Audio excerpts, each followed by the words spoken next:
ფიტნეს კომპანია UPMA, რომელშიც ხოთშორის ინვესტიცია 40 წლის კრისტიანო რონალდუსაც აქვს ჩადებული. ჩაატარა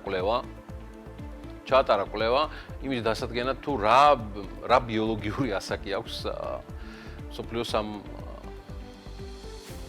ერთ-ერთ გამოჩენილ ფეხბურთელს.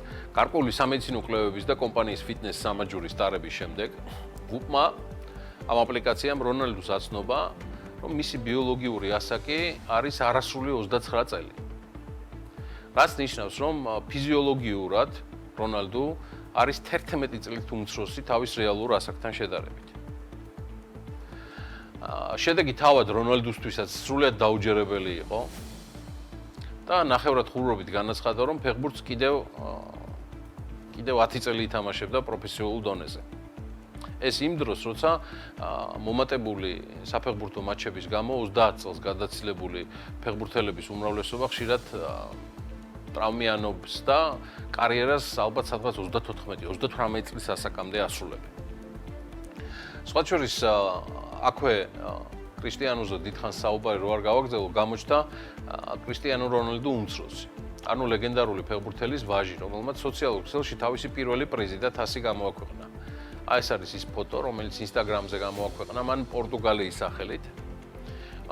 ის არის 14 წლის და არის პორტუგალიის ახალგაზრდულ ნაკრებში უკვე და ნაკრები ხორვატებს დაუპირისპირდნენ ფინალში ერთ-ერთ საერთაშორისო ტურნირზე, რომელიც პორტუგალიელთა გამარჯვებით დასრულდა, სწორედ მაგთას წარმოადგენდა უმცროსი რონალდუ და მან ეს მატჩი დამთავრდა 3-2 პორტუგალიელების გამარჯვებით და უმცროსმა რონალდუმ მე-13 და 44 წუთებზე 2 გოლი მიითვალა. მოკლედ ამაზეა ნათქვამი, კვიცი გვარზე ხდისო და პორტუგალიის შემთხვევაში